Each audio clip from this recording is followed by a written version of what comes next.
Hello, folks. Welcome to the Marcus Smart. I am your host, Brent Dunstall, and we are here for episode 7 of the Marcus Smart. We will be talking about WWE Smackdown today, and that show. We have a few news updates, and we have a brand new segment called Morrow Say What? So that will be an excellent segment. That'll be, we'll get into that right after the news. So, news. Right now, we got Paige Van Zant, the MMA fighter, was offered a chance to go work for WWE this SummerSlam.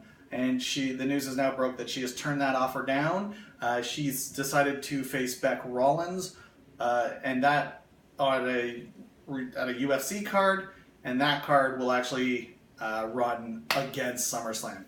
She did state that she loves WWE and would love to have an opportunity to work with WWE, but it has to fit around her fight schedule. Right now, she is focused on fighting, and at this very moment, she's focused on Beck Rollins. Other rumors of folks who could or might come to WWE with all the rumors that are going around with the brand extension. We've talked about Kurt Angle. That name's come up a lot. According to Kurt, that will not happen. We won't be seeing that happen. So we can all forget about that one. Kurt Angle will not be coming back. Stevie Richards, we did hear more about that they were pursuing Stevie Richards. I talked about it on a previous show. I could not understand this, and on the previous show, I was like, the only thing I could think of is if he's coming back as some sort of road agent or something.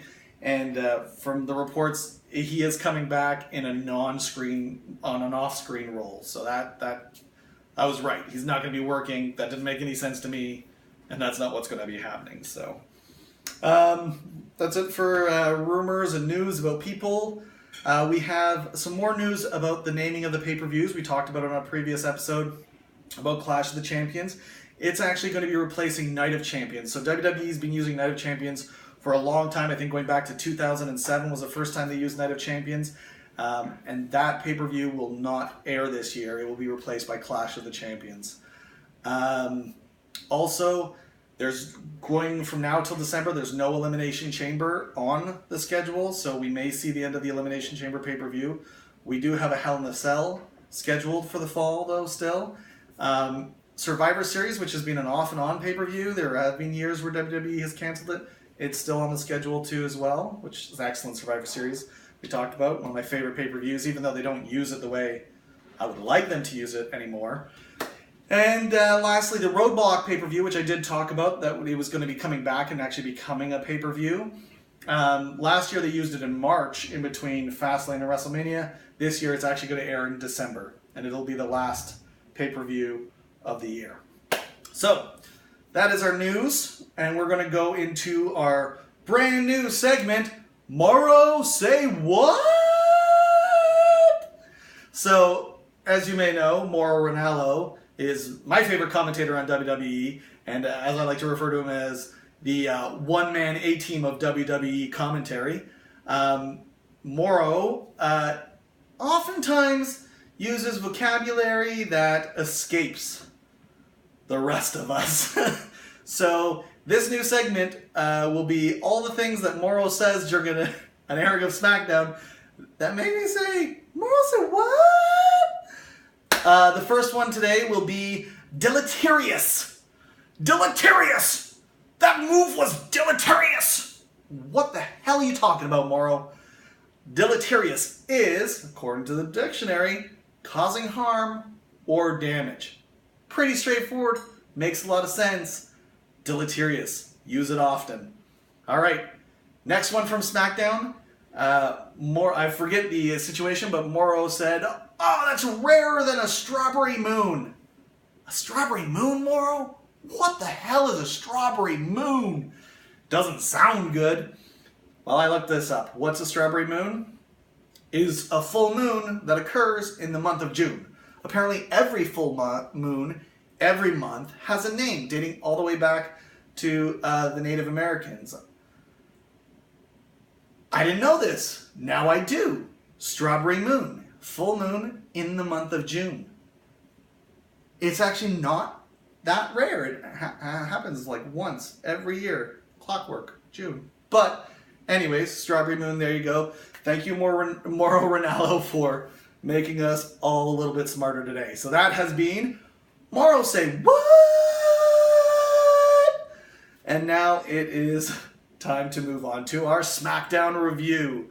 So Smackdown this week brings us Byron Saxton, Morrow Ronaldo, and for the first time on commentary, David Otunga replacing Jerry Lawler. We'll see how David Otunga can fill Jerry's shoes. So, starting off, we open with a triple threat package highlighting the Roman Reigns, Dean Ambrose, Seth Rollins triple threat that we're expecting to see at Battleground. With Roman's suspension, there was no changes to that. Roman was not on SmackDown.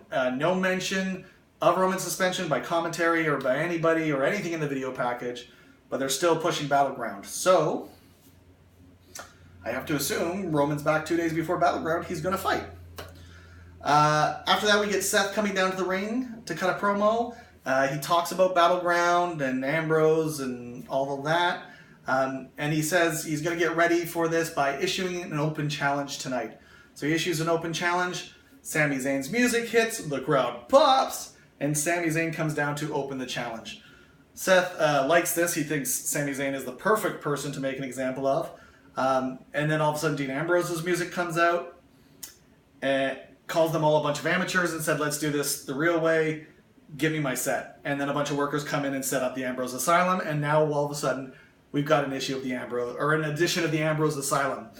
Sami Zayn is super excited for this, super like nerding out and geeking out for being on the Ambrose Asylum.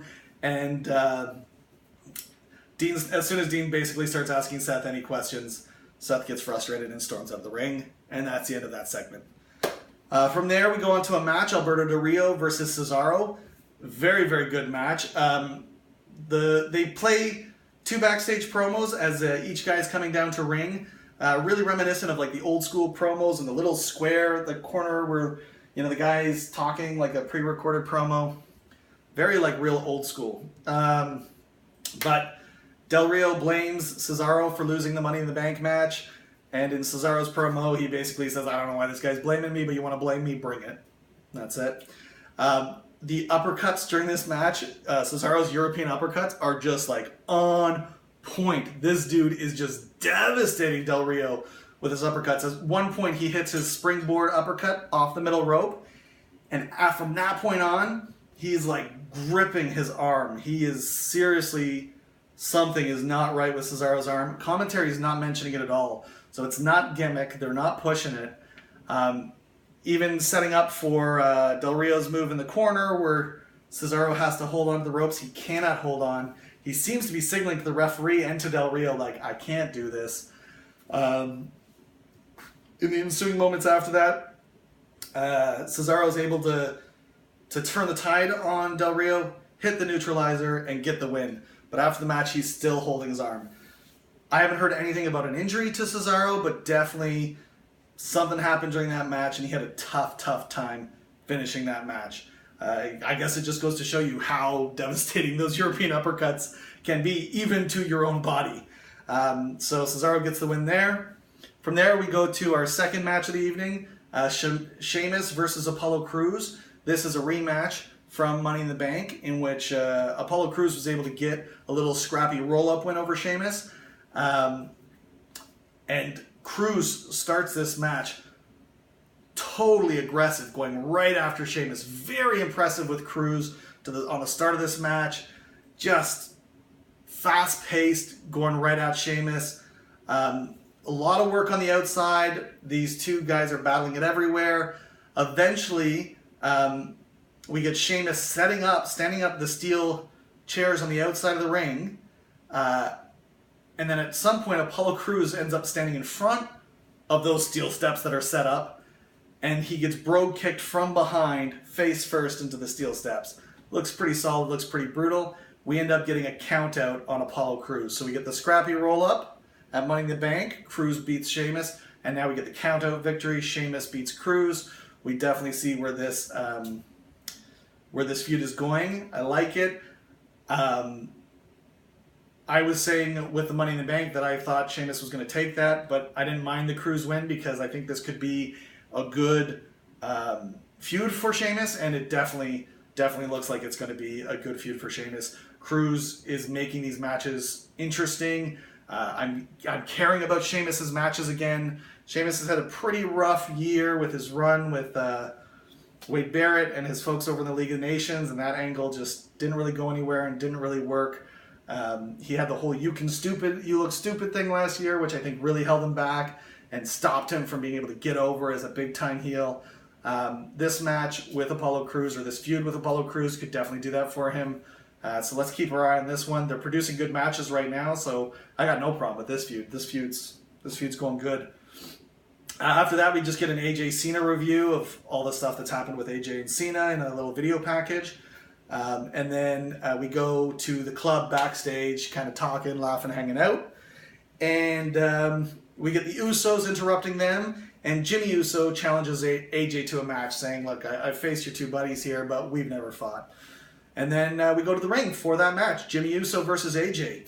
AJ's in control for most of that match.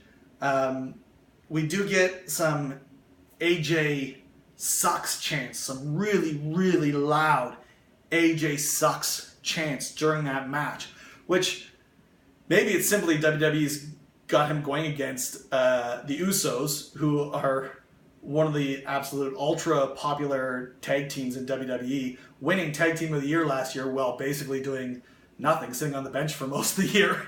That's how popular the Usos are.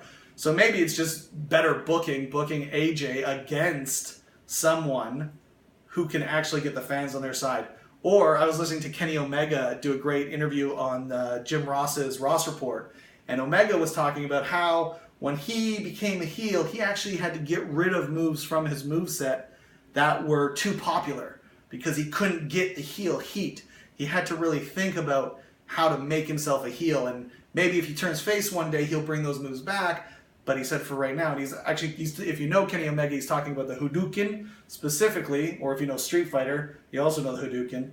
But that was his finisher when he was a face, and when he turned heel, he said, no, I got to get rid of this. It's too popular. It gets too much of a pop. So I wonder if it's bad booking for AJ and it's getting him a lot of that face feel, or if he's still so showy, still doing all the things that we love so much that it's hard for us not to pop and hard for us not to love him.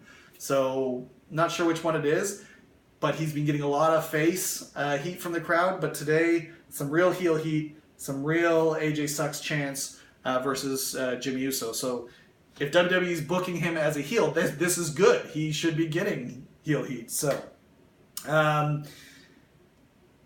what else do we got after that? As soon as Jimmy's able to turn the tide on AJ, we get the club run and attack again. They attack Jay. Jimmy flies. So Jay's on the outside of the ring. The club jumps Jay. Jimmy flies out of the ring, taking everybody out. And the distraction allows AJ to hit his flying forearm when Jimmy gets back in the ring. And AJ Styles wins. So another run-in from the club and another victory for AJ Styles. After that, we go to another match, Vaudevillains versus New Day. Just pretty much a squash match. The commentary's not into this match either. Like, it's just... We get the Vaudevillains, who have gone in like 1 week from championship contenders to essentially jobbers. This match is not even building for a feud or anything for Vaudevillains. This is actually building to the Wyatt feud, because when New Day wins this feud and this match, as soon as they do, Wyatt comes on the Titantron to cut a promo, and this whole New Day falls. We didn't talk about it the last time we talked about the Bray promo, but instead of New Day rocks, they're doing the New Day falls. New Day falls. So this is what the Wyatts are doing. And Xavier during this whole promo, I was reading another report, and they mentioned it. I didn't notice it the last time there was a Wyatt promo, but I was reading another news report and they had mentioned it, how scared Xavier is looking during these promos, like really awkwardly scared. This continued today. He was very during the promo, really sheepish and scared and just didn't want to be there. where you didn't see that on Big E or Kofi. So interesting to see how Xavier is going to factor into this feud and what his role is going to be. There's definitely something there, though. It's interesting. After that, we get a Make Darren Young Great Again promo. And Bob Backlund basically says we're going to be entering the Darren Young era. The promos are funny, but they're not really going anywhere. There's no substance in them. It's just him and Backlund going back and forth. Again, we got to see where this goes when we actually get substance. After that, we go to a backstage segment with Sami Zayn. Zayn says that he's trying to move on from his constant feud with Kevin Owens that has been going on forever, and that's why he chose the open challenge with Seth Rollins. He needs to move forward with his career. And we flip right to another backstage segment after that with Charlotte and Dana Brooke. They cut a promo on Sasha and Becky, and then that's it. They cut a promo on Sasha and Becky. The one thing to mention in this promo is Dana Brooke, who does the tap on the head of everybody that she ends up doing an interview with, of all the interviewers. She did not do it to Dana Young. And you're dang right you better not do it to Renee Young. Nobody taps Renee Young on the head. You got that, Dana? So it was interesting to note, Renee Young did not get tapped on the head. So after that, we get a Becky Lynch Dana Brooke match. So we go right back to the ring to keep up with the feud that we were just getting the promo on. Charlotte ends up being a distraction. You get a roll up from Dana, and Dana Brooke gets the win over Becky Lynch. After Dana attacks Becky, but Becky's able to get the Bexplex on her, Charlotte comes in to take out Lynch. Banks music hits. The boss comes out. Charlotte gets jumped, and that's the end of that. Charlotte actually gets the bank statement on that, and then at the end of that, classic moment, David Otunga delivers a line. And then Byron Saxton delivers the identical line word for word. And then the two try to sort it out with each other, and it gets really awkward. I already said that. I could just imagine somebody yelling the line in their ear and them not realizing the other one's going to say it, but it was super awkward. Them both delivering the word for word exact line right after another. Super weird moment. And it may just be Otunga's new or to the team and didn't catch something, but that was very weird. It was funny. We go from there to a backstage segment, just a very small clip of Ambrose and Rollins, and Ambrose just tells Rollins that he'll be down at ringside tonight to catch all the action. And then we go down for our main event. We go down to ringside for Seth Rollins versus Sami Zayn. We do get battling chants during this one. Really strong Sami Zayn chants, but really strong Seth Rollins chants. So again, we have this problem where our heels aren't getting the heel heat. And I think there's going to be a problem for Seth Rollins. You know, he came back and tried to be like, I don't care, I'm a heel, I don't care if you guys are happy I'm back. But I think Seth Rollins and the WWE maybe underestimate how much we missed Seth Rollins. How badly everything fell apart once Seth Rollins was injured. So it's going to be really hard for us to turn on Seth Rollins because, man, did we miss him when he was gone. We really, really missed him. So, during that match, Seth Rollins hits the pedigree. Seth Rollins gets the win. Rollins attacks Ambrose on the outside of the ring. Ambrose fights back. This is after the match. And Rollins bails. So we end up with just Dean Ambrose, Sami Zayn celebrate their victories, and SmackDown goes off the air. So that is that's SmackDown for this week. The win of the night, I'm going to give to Dana Brooke. It was, there's some outside interference, and it was like a roll-up win, but you know what? She's really, really new to the main roster, and so coming off with a win against Becky Lynch, by any means necessary, doesn't matter. I'm going to give Dana Brooke win of the night. Upset of the night is going to go to the Vaudevillains. Not that it's an upset that they lost to New Day, it's just an upset in how they lost to New Day. And that they lost on Monday in such a who cares fashion. They've lost on Thursday in another who cares fashion. These guys run a big match on Money in the Bank. What's happening with them? Nothing good. So, that's my upset of the night. Shock of the night, David Otunga is a face. What? David Otunga is playing face commentator on Smackdown with face Byron Saxton and face Mauro Ranallo. I don't understand it. The smarmy David Otunga that I've seen before, it didn't come out. He wasn't siding with the heels. Man, it's just like the opposite of anything I could have hoped for. But that being said, nothing terrible with David Otunga. He definitely didn't take away from the broadcast at all. Well, that one line between him and Byron Saxton is just amazing. But when they repeated each other. But other than that, perfectly fine broadcast. But for me, I love having a heel commentator. I love someone who, when the guy's cheating to win, says, yeah, so what? You gotta do whatever you gotta do to get ahead in life. And he's just trying to get ahead. I like someone who gives us that different perspective to think about. And so I'm missing it a little bit on the SmackDown announce team. And I think Corey Graves would have fixed it for me. But who knows? We'll see how David Otunga progresses. Maybe WWE will see that as well and be like, hey, you got to really schmarmy it up and kind of do a little more on the heel side. We'll see. Who knows?